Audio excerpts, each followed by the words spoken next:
آج M Q M سیاست کے لیے بھی بہت اہم دن تھا۔ آج اس کے 3 دھڑوں میں انضمام ہوا، مگر دوسری جانب ایم کیو ایم پاکستان کی وہ کوششیں سر توڑ گئی، دم توڑ گئی، جس کے ذریعے ان کی کوشش رہی، بھرپور کوشش رہی کہ کسی طرح سے بلدیاتی انتخابات کا انعقاد ناممکن بنا دے۔ عدالتی شکست ہو گئی، 2 بار عدالتی شکست ہوئی ہے۔ ایم کیو ایم پاکستان کو اس حوالے سے الیکشن کمیشن سے شکست ہوئی ہے۔ دوسری جانب ایم کیو ایم کی پالیسی خود اس الیکشن کے حوالے سے ابہام کا شکار رہی۔ اس کے ان نشستوں پہ، خاص طور پہ کراچی کی نشستوں پہ تقریباً آدھی نشستوں کے لیے اس کو امیدوار دستیاب ہوئے، آدھی کے لیے امیدوار دستیاب نہیں ہوئے۔ آدھی نشستوں میں اس نے نامینیشن پیپر بھی فائل نہیں کیے۔ ایم کیو ایم ایک گو مگو کا شکار تھی، اس نے الیکشن کی کوئی تیاری بھی نہیں کی، اور اس طرح سے پاکستان کے اس سب سے بڑے شہر کی سیاست کے حوالے سے، اور پھر یہاں پر ایک منتخب حکومت کے لیے اور نچلی سطح پر اختیارات کی منتقلی کے حوالے سے ایک بڑی منتخب حکومت کے لیے ایم کیو ایم اب مقابلے سے تقریباً باہر ہے۔ اور یہ اس دن ہو رہا ہے جہاں اس کا انضمام ہوا ہے،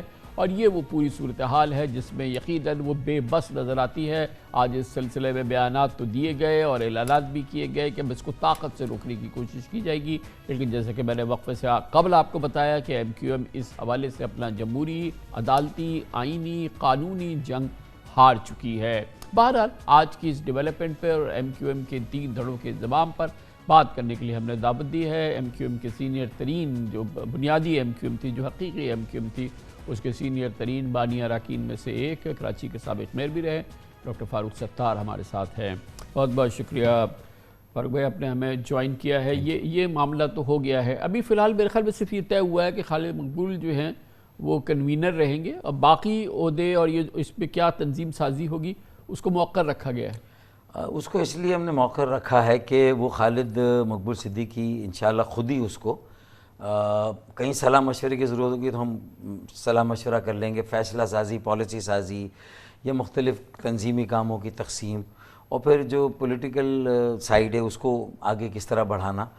تو کچھ چیزیں تو ہم بیچ میں بھی بیٹھے ہیں اور تبادلہ خیال ہوا ہے۔ پروٹیسٹ چونکہ ہم نے کیا کل حلقہ بندیوں پر، تو اس میں بھی ہماری کچھ آپس میں گفت و شنید ہوئی ہے،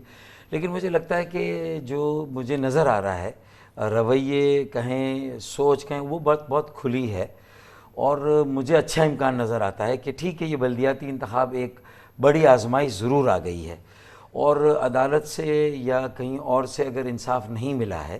اور عدالتوں نے بھی ایم کیو ایم کی پلی کو مسترد نہیں کیا، انہوں نے ایم کیو ایم کے موقف تو صحیح مانا ہے، لیکن چونکہ بار بار التوا میں گیا اور حلقہ بندیوں کا فیصلہ ہوا نہیں، تو انہوں نے کہا نہیں اب الیکشن ہو جائے، حلقہ بندیوں پر ٹھیک ہے آپ کے موقف کو غلط نہیں کہتے، وہ الیکشن کمیشن کو بھیجتے تھے، وہ مسترد کرتے تھے، یہ پھر عدالت میں جاتے تھے۔ تو میرے خیال میں اب وزیر اعلیٰ جنہوں نے اب تک ایم کیو ایم کو، مجھے نہیں لگتا کہ کوئی رسپائٹ یا کوئی انہوں نے ان کو کوئی ریلیف دیا ہو، یہ ایک موقع ہے کہ اگر انہی حلقہ بندیوں پر اسی ظلم و ناانصافی کے ساتھ اگر یہ الیکشن کرا دیتے ہیں، اور کہیں پیچھے سے گٹھ جوڑے جماعت اسلامی اور پیپلز پارٹی کا کہ وہ یہ سوچ رہے ہیں کہ ایک پاپولر ووٹ تو اب اس شہر میں شاید کسی کے پاس بھی نہیں ہے، یہ ساری ایم کیو ایم اکٹھا ہو بھی جائے گی تو بھی جماعت اسلامی اور پیپلز پارٹی سمجھتے ہیں اپنے لے کہ ان کے پاس کوئی چانس ہے۔ تو جیسے عبدالستار افغانی اور خالق اللہ والا کے زمانے میں دونوں نے مل کے بھی اپنے اپنے ووٹوں سے چلایا ہے، تو میں سمجھتا تھا کہ ایک فریگمنٹڈ سٹی میں اگر یہ صرف گروہی اور جماعتی سوچ ہوگی نہیں، شہر آگے نہیں چلے گا۔ لیکن بہرحال سب سے بڑی ضرورت تو اس وقت الیکشنز کی ہے، بلدیاتی الیکشن ہونی چاہیے، کہ بنیادی حکومت کی حکومت ہونی چاہیے، پر یہ اس سے زیادہ 2.5 سال اوور ڈیو ہے، مطلب اب اس میں بھی مزید دیری، اور الیکشن کمیشن جیسا ادارہ اور ہائی کورٹس اور پھر عوام آخر کب تک اس کا انتظار کرتے رہیں گے؟ میں اصولی طور پہ جب سے وسیم اختر صاحب گئے ہیں، وسیم اختر بھائی، آپ دیکھیں اس کے بعد سے اصولاً تو 3 مہینے کے بعد ہو جانے چاہیے، تو عدالتوں نے اس وقت جو ہے وہ اس میں کہیں تیزی نہیں دکھائی، حکومتوں نے نہیں دکھائی، الیکشن کمیشن نے بھی اپنا فرض سمجھ کے اعلان نہیں کیا، تو اس کا مطلب الیکشن کمیشن بھی اگر تاریخ دینے میں تو 3 مہینے بعد اصولاً ہو جانے چاہیے۔ اچھا یہ مجھے بتائیں نومبر 2021 میں کیوں شروع کی گئی ڈی لیمیٹیشن، جب وسیم اختر صاحب کے ٹینیور کا اختتام تھا آخری 6 مہینے، اسی وقت کیوں نہیں شروع کر دی گئی ڈی لیمیٹیشن اگلے انتخاب کی بساط؟ تو اس کا مطلب ہے آپ نے اپنا ہوم ورک کون سا وقت پہ کیا، آپ نے بھی تو تاخیر کی۔ جب آپ نے تاخیر کی اور اس کے بعد حلقہ بندیہ قانون میں صوبائی حکومت کو آپ نے دے دی، اور صوبائی حکومت مگر فاروق بھائی اب الیکشن تو ہوگا 15 اب جنوری کو، آئندہ اتوار کو الیکشن تو ہوگا، اور ایم کیو ایم جو کہ آج بنی ہے یہ والی ایم کیو ایم، یہ تو گاڑی مس کر گئی، یہ اتنی بڑی گاڑی مس کر گئی ہے۔ میں ایم کیو ایم کی جو غلطی ہوئی ڈیلیمیٹیشن میں، شاید اس طرح سے موقع پر موقف شاید نہیں پیش کر سکی اس وقت، اسی طریقے سے عدالت میں تاخیر سے گئی، یہ ساری باتیں ہوئی ہیں۔ ہائی کورٹ نے تو اچھا خاصا آڑے ہاتھوں لیا تھا، سپریم کورٹ نے یہ کہا نہیں آپ کا موقف صحیح ہے، اسی لیے ہم ریمانڈ کرتے ہیں الیکشن کمیشن کو۔ الیکشن کمیشن آف پاکستان میں جن لوگوں کا تقرر ہوتا ہے، میں نہیں کہتا کہ وہ جانبدار ہے، لیکن دیکھیں وہ اپوزیشن اور حکومت کی جماعتیں مل کر کرتی ہیں، تو وہ بھی کہیں نہ کہیں مجھے لگتا ہے کہ ان کا ٹلٹ بھی رہتا ہے تھوڑا پولیٹیکل، یہ میرا بھی، اب مجھے بھی یہ شائبہ ہو رہا ہے۔ لیکن میں چلیں اس بحث سے آگے جاتا ہوں، میں کہتا ہوں اگر ان حالات میں اور اسی حلقہ بندی پہ الیکشن ہوئے تو ہوئے نہ ہوئے برابر ہے۔ یہ کراچی جو فریگمنٹڈ منقسم شہر ہے، یہ گاڑی تو مس کر گئے بلدیاتی انتخابات کی، اب ہے قومی الیکشن سامنے نظر آ رہا ہے اور وہ کسی وقت بھی ہو سکتا ہے، اب اس سال کے دوران۔ لیکن وزیر اعلیٰ کو اس وقت اس میں انٹروین کرنا چاہیے، آصف علی زرداری صاحب کیا ان کے پاس کیا انتظامی اختیار ہے اس سلسلے میں کہ وہ اس الیکشن کو نہ ہونے دیں؟ نہیں، حلقہ بندیوں پر کچھ نہ کچھ کریں۔ جب ایک جگہ پہ 10,000 20,000 30,000 پر ایک حلقہ ہے جو واضح طور پر پیپلز پارٹی کے روایتی گڑھ ہیں، اور وہاں سندھی بولنے والے، میرے بلوچی بولنے والے بھائی جن سے ہم اردو بولنے والے، میمنی، گجراتی، کاٹھیا واڑی، پوروی، ہمارا اختلاف نہیں ہے بھائیوں، ہم آپس میں مل کے رہنا چاہتے ہیں، لیکن ہمارے شیرازے کو بلا وجہ نہ بکھیریں، ہمیں 90,000 پہ حلقہ دیں، 1 لاکھ پہ حلقہ دیں، اور ہمارے ان بھائیوں کے لیے 10,000 پہ مگر وہ کہتے ہیں وہ 3-4 ایسے حلقے ہیں، ایسی کوئی بات نہیں ہے، بہت بڑی تعداد ہے ان خلقوں کی، ایسا نہیں، میں نے خود دیکھا ہے، میں اس پر ایم کیو ایم کے موقف کی حمایت میں ہوں۔ ہاں، میں ایم کیو ایم کی بھی غلطی کو پوائنٹ آؤٹ کرتا ہوں کہ آپ نے جب حلقہ بندیاں ہو رہی تھی اپنا کیس کیوں نہیں اس وقت لڑا پوری طرح سے، عدالتوں میں وقت پر آپ کیوں نہ گئے، یہ میں نے ساری باتیں کی ہیں، لیکن اس طرح ہوئے تو یہ ایک ہمارے درمیان ایک ناچاکی رہے گی، اور ہماری سیاسی جو چپکلی جو اختلاف ہے یہ اللہ نہ کرے کہیں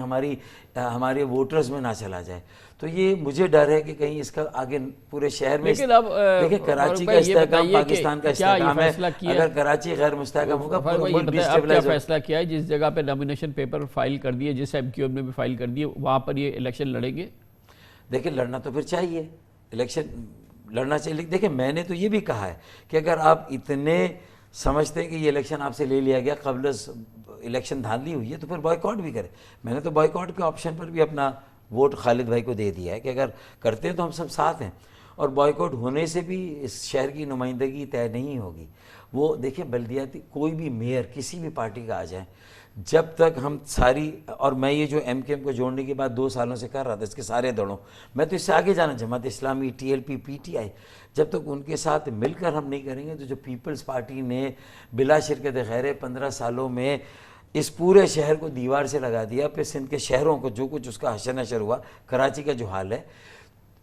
سرکولر ٹرین نہیں چلی، 65 کروڑ گیلن اضافی پانی کا منصوبہ K4 شروع ہی نہیں ہوا تو ختم کہاں ہوگا؟ تو ان ساری باتوں کو لے کر پھر جماعت اسلامی کو بھی اگر سولو فلائٹ پہ وہ سمجھتے کہ ان کی رال ٹپکی ہوئی ہے تو ان کی رال بھلے ٹپکے اور ان کی نظر شہر کی بڑی کرسی پر ہے، لیکن ان کا میئر، مگر فاروق بھائی وہ نظر آئے جماعت اسلامی، مثال کے طور پر جماعت اسلامی کا آپ نے نام لیا،